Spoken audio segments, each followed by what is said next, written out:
Welcome to Business Mastery with Dawn Kennedy, your quick under 45-minute dose of expert insights and strategies to make a positive impact on your business and life. Let's get started. Hello, and welcome to this episode of the Business Mastery Podcast. And today we're going to get into something that many of us probably know very well, and that is being neurodivergent and running a business and all the things that come with that and the frustrations. And guess what? We have somebody on here who is a coach for neurodivergent people, has strategies and tactics and all the things that we could learn today that's going to help making our business run just a little more smooth. So thank you so much, Christy, for being. Hey, thanks. Yes, thanks so much for having me, Dawn. I always love talking to you, whatever the topic. Love seeing you. Can you tell everyone who you are and who you serve? Yeah, so my name is Christy Lingo, aka the ADHD Mompreneur, and I am an executive function and accountability coach primarily for ADHD mom business owners. But I also do just general executive function coaching and accountability coaching. So I have male clients that are 27 years old, and I have females that have never had children that are in their 60s that are just trying to wrap their brains around a recent ADHD diagnosis. Even though my primary niche is ADHD mom business owners, because I myself am an ADHD mom business owner, and I created a program that I was looking for. It's not the only person that I am working with, because I think that there is a big need out there for entrepreneurs of all shapes and sizes and to get the support that they need for their neurodivergent brains. Yeah, I love that. So let's just start with the basics. Let's talk about executive function, neurodivergence, what kinds of differences that you can see. And I'm sure there's more than 5 or 6 of us doing this right now on the, or they're listening in the car and they're going, oh my gosh, that's probably me. So let's start there. What does it mean and how does it show up? Okay, so executive function are their brain process. They take place in the prefrontal cortex, which is a little part in the front of your brain. And for the most part, they're powered by a neurotransmitter called dopamine. And dopamine is like epinephrine or serotonin. They're these neurotransmitters, chemical messengers that carry messages from your body to your brain, essentially. And the dopamine works with executive function.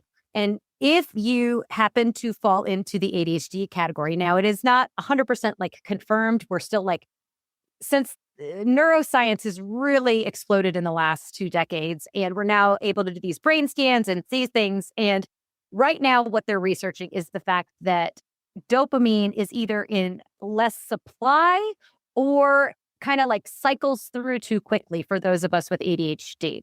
And since it supports executive function, which is things like motivating or task initiation, organizing, planning, focus, transitioning from one task to another. Those are all things that are executive functions.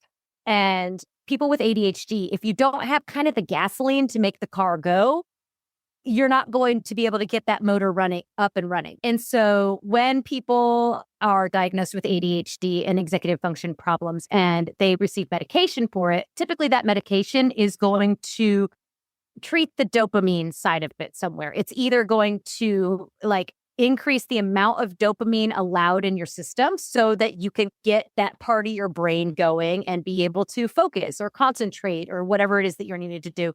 Or it's going to slow down how it cycles through your system. So it's going to stay in your system a little longer, because if it moves through too quickly, you're not going to be able to reap the benefits of what little dopamine you have. And there are tons of ways that you can increase dopamine.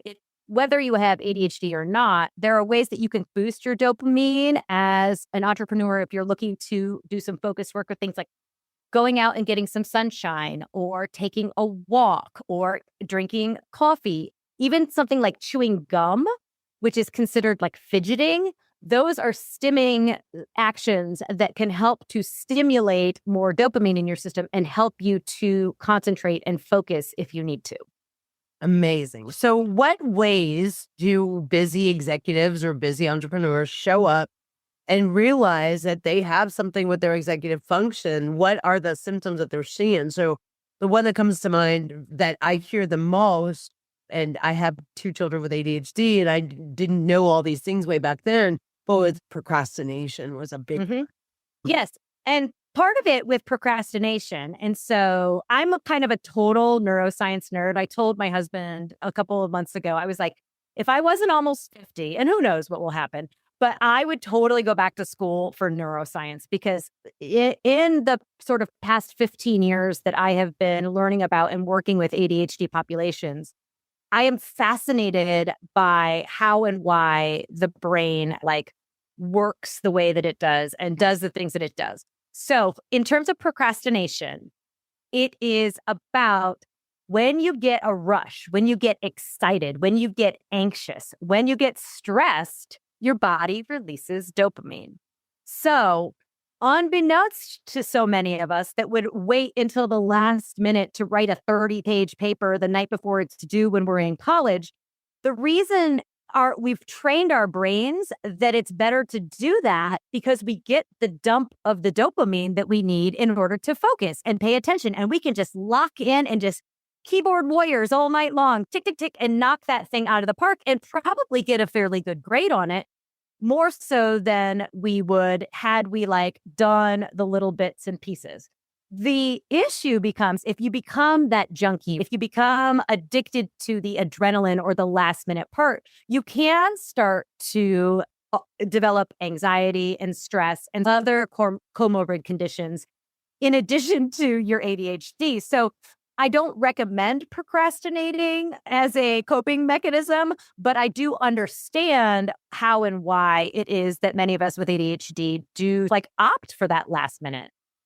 Where else will we see it if I step into my business and what's facing me that I'm going to struggle?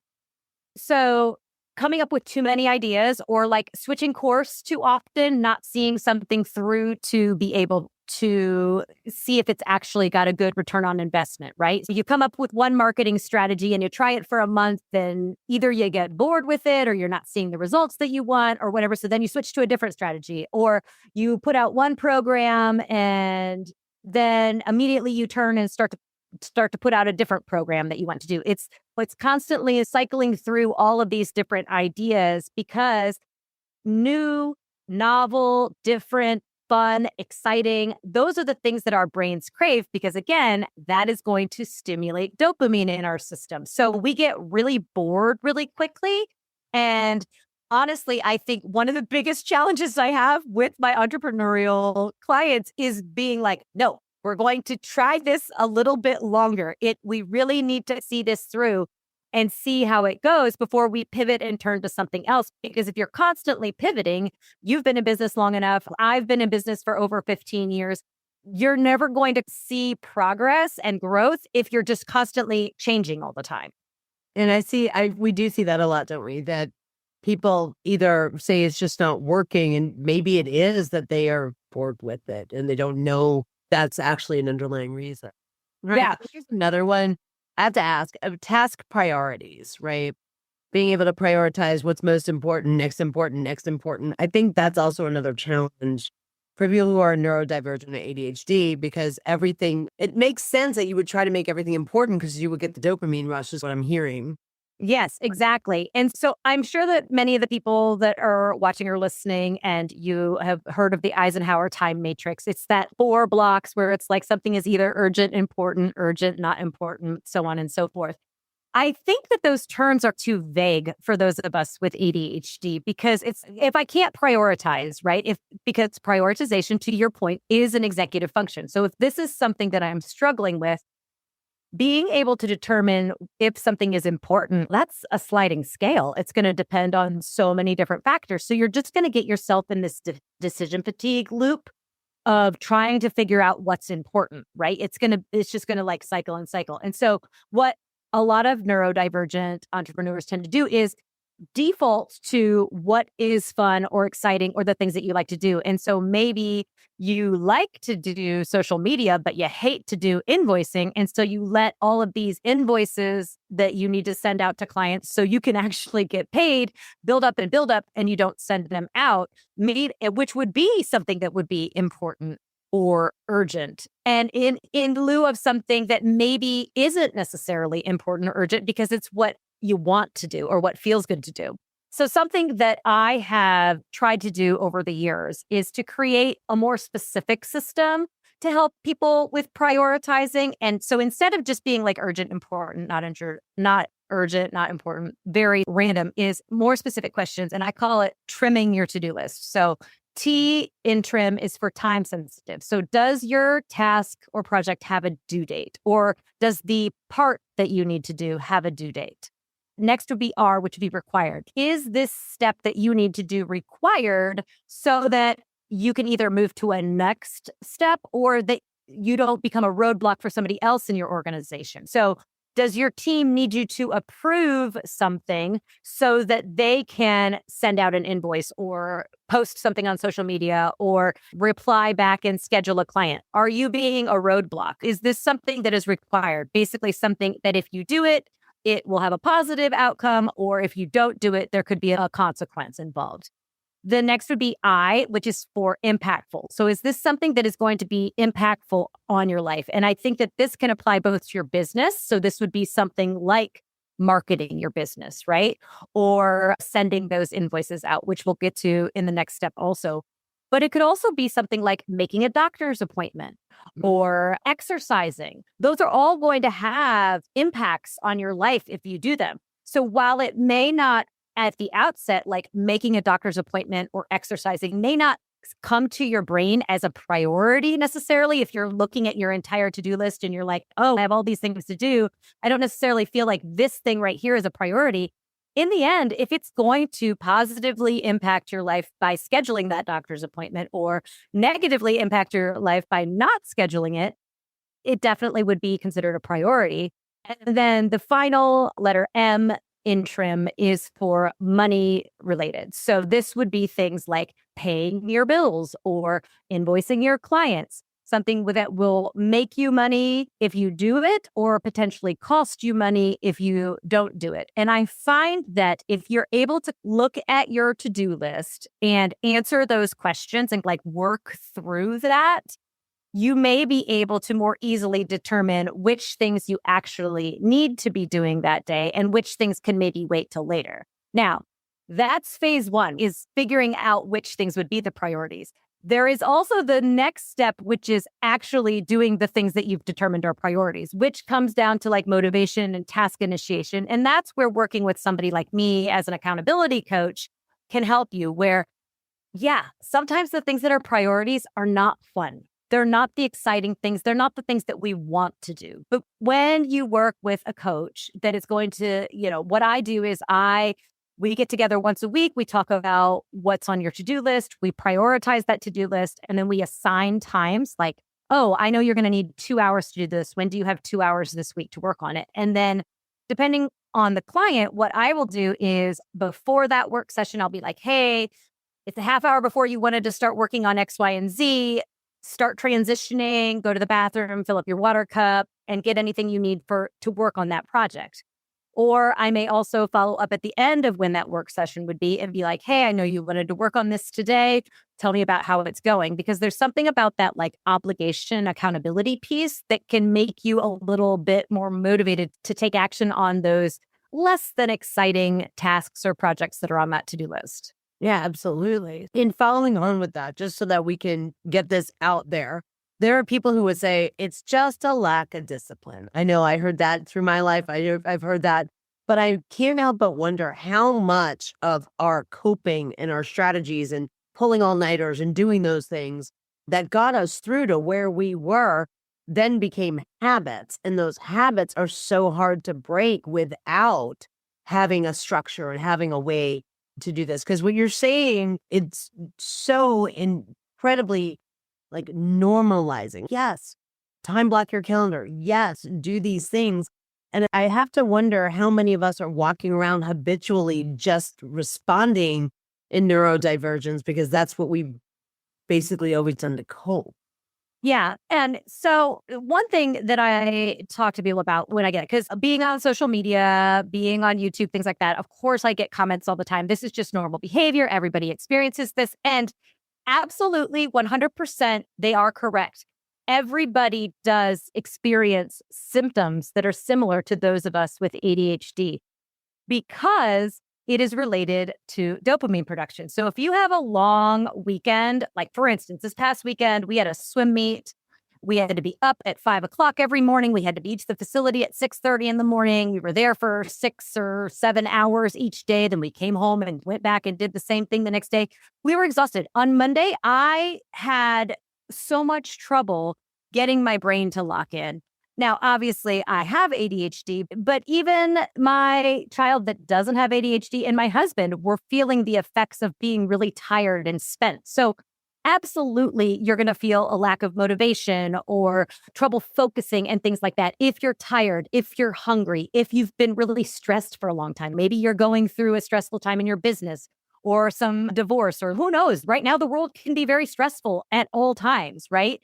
And so you might start to experience some of these symptoms that you would notice if you have low executive function right then. The difference is that those of us with ADHD experience these things every day without fail, right? It's not, and obviously some days are going to be better than others. With women, interestingly enough, when you're going through your cycle, when you're ovulating, you have really high levels of estrogen. Estrogen is required for dopamine production. So you're going to be it's going to be a lot easier for you to motivate yourself or concentrate or organize or plan during that time of your cycle versus when you are actually like going through your period, you are going to have really low levels of estrogen. And that also can contribute to mood regulation and, how tired you're feeling. All of those things are all connected to dopamine production.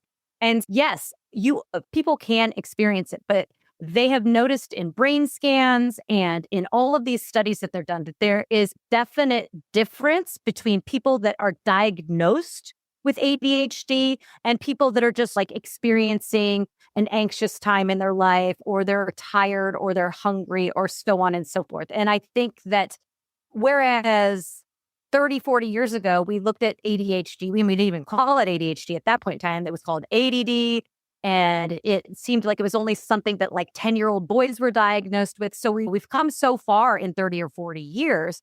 But I think that as we can research more and learn more about the differences in people's brains and actually see it and see how different people's brains are through these scans and things like that, we can start to maybe create a little bit more accommodations for those people that are out there, or put people in places and in jobs that work with their brains. And I think that's why so many of us with ADHD are drawn to entrepreneurship, is because we can control our own schedule. We can control how much work we have to do or that we need to do. Like, I think that it's very appealing to us to be able to have that control, because then if we don't do something, it's not like we are letting other people down, or we're getting yelled at, or we're having these like negative feelings come towards us. We know that we're the people that are in control of all that. And I think that is really appealing when it comes to your point about being motivated or following through on tasks and things like that. If we know that we're not going to get yelled at about it, it's a very appealing thing to be our own boss. Right, absolutely. And there are a lot of jobs like being a paramedic. I did that for about 10 years, and the schedule was very flexy and I had a lot of time off. It was very stressful when I was there. When you're on scene with something, the dopamine obviously is running pretty high, which brings me to my other question about what about those of us who get sucked in and we hyperfocus and 7 hours goes by and there's been no water and no potty break and no food and the dog is crying for his dinner. That also happens. So can you tell us about that as well, this hyperfocus? Yeah. And I think when harnessed in the right way, hyperfocus is like one of ADHD's superpowers, because you do have this ability to get in the flow and really lock in that maybe people that are neurotypical may not be able to do.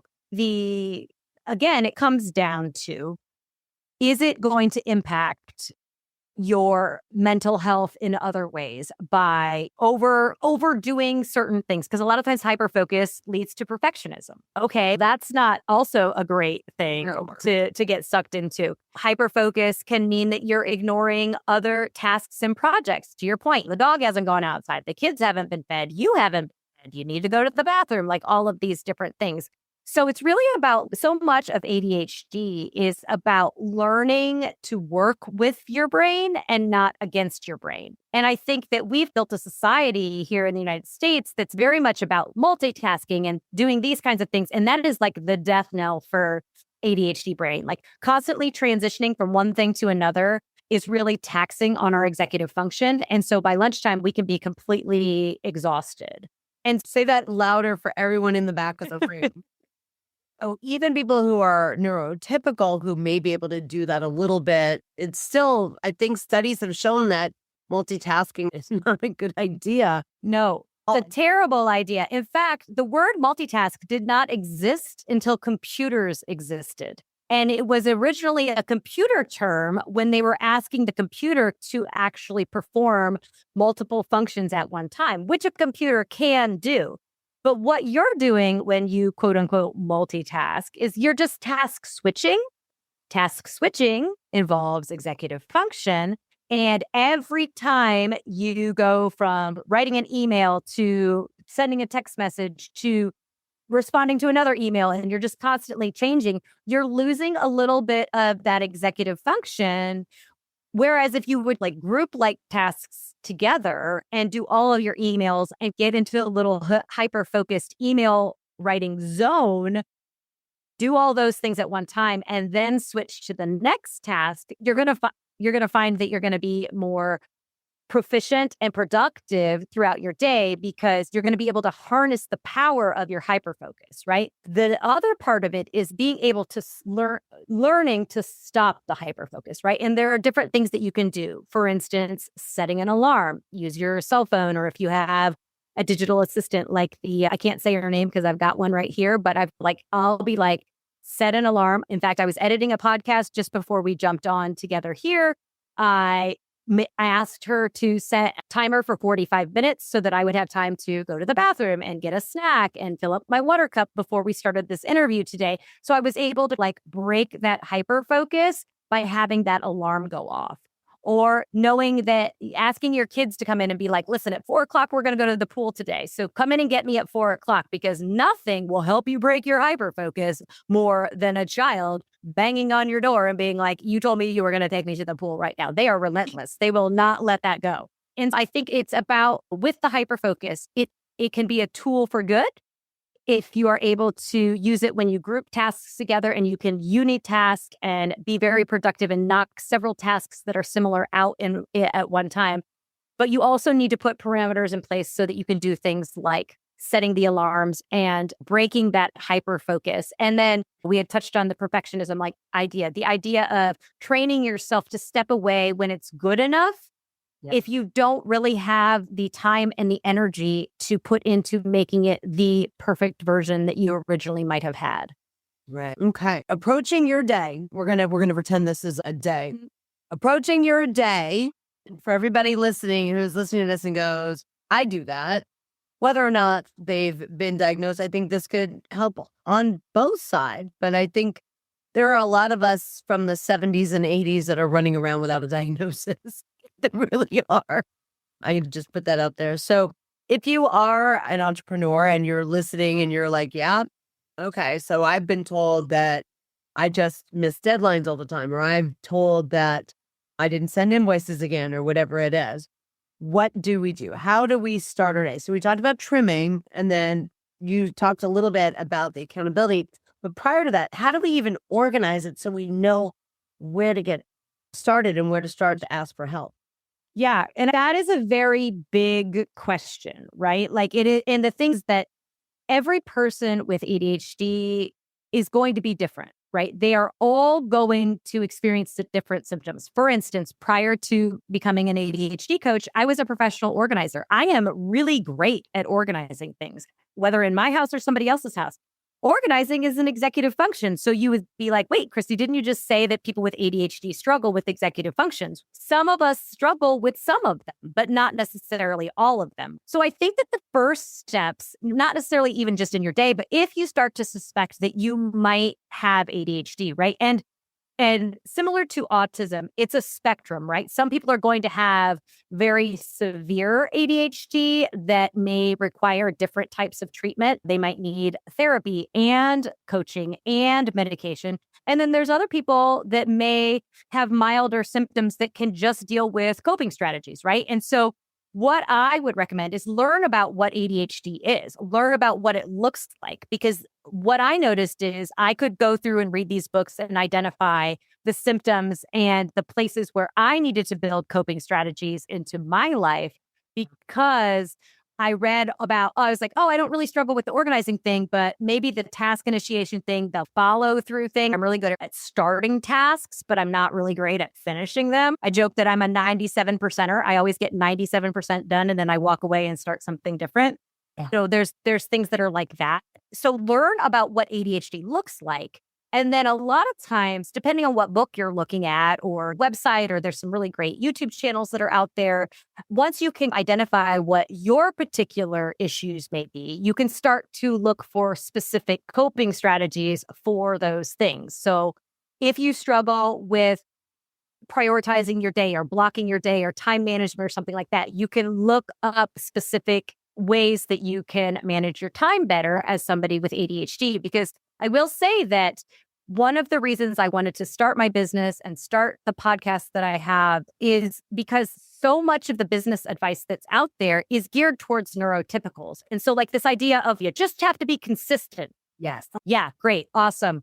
That is like the hardest thing in the world for anybody with ADHD is to be consistent. You might be able to be consistent for a week. You might be able to be consistent for a month. You might be able to be consistent for a year. But a lot of times, if you fall off the wagon, that's it. It's so hard to get back into that again because consistency is just not one of the things that were really great, right? And so I find that if you can find advice that suits where you need to create some coping strategies and then start to apply. And what I always say is use what you find as a springboard, right? There's not a single coping strategy that I have in place that is the exact version that I read about in a book or that I saw on a video or I heard on a podcast. Like I always take it and make it my own. And I think that sometimes the rigid thinking of if I don't do it exactly the way that she told me in this video or that he told me in this book, then I need to find a different way to make it work. And I think, again, that's where working with somebody who is a coach that understands neurodivergence or ADHD or autism or whatever it is that you might be dealing with can help you to create those coping strategies that will be unique to the challenges that you have. Yeah, that's so important. And the other side of that too, and I do want to ask about this, is biological clocks, energy, those things. There are some times where if you read some of the business books are like, knock these things out in the morning. And I can tell you that I know a lot of people that are like, I can't touch any of that stuff in the morning. I didn't touch that stuff at 2:00. So what are your thoughts on how we figure out what's best for us as well? We start to want to put these coping skills in place, but we don't want to do it, like you said, rigidly following somebody else's maybe strategy wouldn't work for us the same. We might ditch the entire thing instead of tweaking it. Exactly. And so I say to my clients that I think that energy management is actually more important than time management when it comes to being somebody with ADHD. And one of the things that I highly encourage the people I work with to do is to figure out what their chronotype is. And a chronotype it's in your DNA, right? So genetically, there are like 4 different chronotypes. And it's basically like the lion is your early morning, right? Your peak energy is going to be in the morning. And then you're just going to like slowly go downhill and really start to lose momentum maybe about 6:00 at night. And then you go to bed a little bit earlier versus the wolf, which is a night owl, right? So you take a little bit longer to get ramped up, but then later in the day, maybe 3, 4 o'clock, that's when things start to really kick in for you. And then 50% of the population is what they call the bear, which is the middle of the day. And this is part of the reason why our society is built around this kind of 8 to 5 mentality, because for the majority of society, that 8 to 5 and really peaking about 1 or 2 o'clock in the afternoon is where about 50% of the population lies in terms of that's when everything's humming. All of your neurotransmitters are going and like you're able to focus better or you're able to pay attention to somebody that's talking for meetings and things like that. And then the final one is the dolphin. And that's like all over the place, not really consistent with anything. And what I've found is they say that it's only about 5% of the population that is truly a dolphin. And I think that a lot of times people with ADHD think if they start learning about chronotypes that they would fall into the dolphin category. But really what it is that they've just been like throwing spaghetti at the wall for so long and they just go with when their dopamine is highest that they think that they're a dolphin. But if they can really start to hone in and figure out what times of day they do really feel energetically, they have a little bit more energy, then they're able to assign those times for the things that require a little bit more focus and they require more concentration. They might be a little bit harder to motivate themselves to do. And this can apply to work, but it can also apply to other things. Like I tell the story. So I'm a morning person. I love to wake up early. Like almost every day, wake up at 4:30. I like to be up early. It's just how I am. I used to beat myself up for not doing the dishes at night after dinner. And I understand that there's probably some people out there that are just like shrunk back in horror at the idea of leaving dishes in the sink overnight. But it was just such a struggle. It would cause me so much stress and so much anxiety. And I didn't understand. I just hate the fact that I am tired and I don't want to do this. And why do I have to do this? And so I shifted my thinking because I knew I had more energy in the morning. I started doing my dishes in the morning. No problem now. They're usually done by the time my kids get up for school and the time that they go to breakfast. But it was easier for me to initiate that task that I really hated doing in the morning when my energy was higher than it was for me to try to force myself to do it at the end of the day when my energy was lowest. And really, my genes are telling me, hey, girl, it's time for you to wash your face and go to bed. So how do we start to figure out our chronotype? Do you do like a time study for a week or two? Or there is actually a quiz that you can take. Dr. Michael Breus, spelled Breus. He has a book called The Power of When.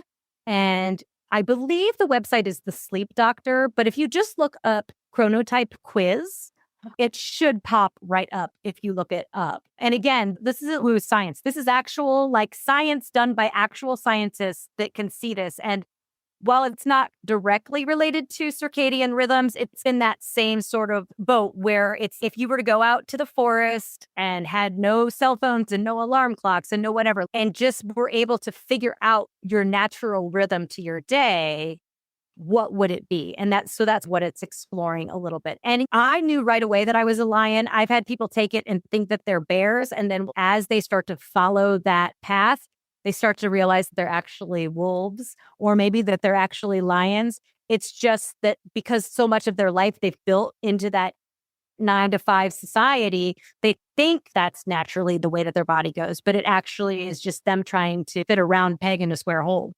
Yeah, so important. And I love this conversation because once you know that, and if you get a diagnosis or if you start managing your time and doing things better for yourself, it's going to serve you at another level. Maybe you won't be as exhausted. Maybe you'll stop beating yourself up because you have to finish that tomorrow. Yeah. There's some permission here that I know a lot of business owners, we don't like to give ourselves permission to give ourselves more days or to give ourselves, we think we're being lazy or we think there's a lot that is out there in the business world, like you said, that talks about consistency, talks about don't be lazy, talks about hustle culture. But is that realistic? Is that realistic, especially if you're somebody who is neurodivergent and if you don't know the best time of day for you to be doing these things? And I think too, I'm actually happy that I feel like, at least in the algorithms that I'm being fed right now, that like the hustle culture is like taking a bit of a step back. And it's still about working hard. But it's not about working hard on everything. It's about doing the hard things during your peak energy times, delegating more. You don't have to do everything yourself. like learning to let go of the things that don't matter, to your point about hyperfocus. And we talked a little bit about perfectionism, like what is good, what is perfect, and is there a range in there that when we don't have the energy to dedicate to something because we have so many different boxes that we have to tick off that day, is there a way that we can learn to accept good enough? So I feel like it's all kind of the same ecosystem of understanding where you are energetically, understanding where your strengths are and where your challenges lie, creating coping strategies that kind of like work together with all of that stuff. I think that is, as an ADHD entrepreneur, how you can build success, build consistency, see the progress and the success that you are working towards, rather than just like spreading your energy so much all the time that you're just spinning and spinning, but you're not going anywhere. That's very frustrating to be on the hamster wheel. It is. And it's exhausting. And I think that is why so many people that are entrepreneurs, whether you're neurodivergent or not, tend to throw the towel in. I think I had said that, or I had heard the one time that it was like 3 years is like the average. If by 3 years you haven't seen what you deemed success for the business that you're in, that most people walk away. So if you can make it past 3 years, you're better than a huge percentage of the business owners that are out there, because like it's exhausting. And a lot of times people don't make it. Yeah. Wow. Where can people find you, learn more about your coaching and what you do? And we are going to put the links to Dr. Bruce's book and things, but I know your podcast also. When does that come out each week? And we're going to link that as well. Yeah. As I mentioned, I have ADHD, so I'm terrible with consistency. So it does not come out each week, but you can find it. I have 51 episodes that you can watch either on YouTube or all the major podcast platforms at Spotify, Apple, and it's called the ADHD Mompreneur. So you can find that there. I also have a website. If you just go to the ADHDmompreneur.com, you can look up more information about me and about my programs. And actually, that trim list that I was talking about earlier, I have a copy of that you can download and print out for yourself. So I'll be sure to send over a link for that too, in case anybody wants to print that out to help them prioritize their to-do list. That's fantastic. All right. So we're going to put all that down inside the show notes. So if you find us when we launch, or 2 years later, you can still reach out. You can find Christy. You can tell her, send me text messages. I missed it again. I did it again. And see if we can't help you feel more successful. I love this conversation. Thank you so much for being here. Absolutely. And if anybody has any additional questions about ADHD, please feel free to reach out on social media, or you can email me, Christy at the ADHDmompreneur.com. Awesome. Amazing. All right. We'll talk to y'all next time on the next episode of the Business Mastery Podcast. Take care. Thank you so much for listening to this episode of the Business Mastery Podcast. If you want to learn more about me, you can go to DawnKKennedy.com, and you can now check us out on YouTube, as well as, of course, any of your favorite platforms that host podcasts. Take care.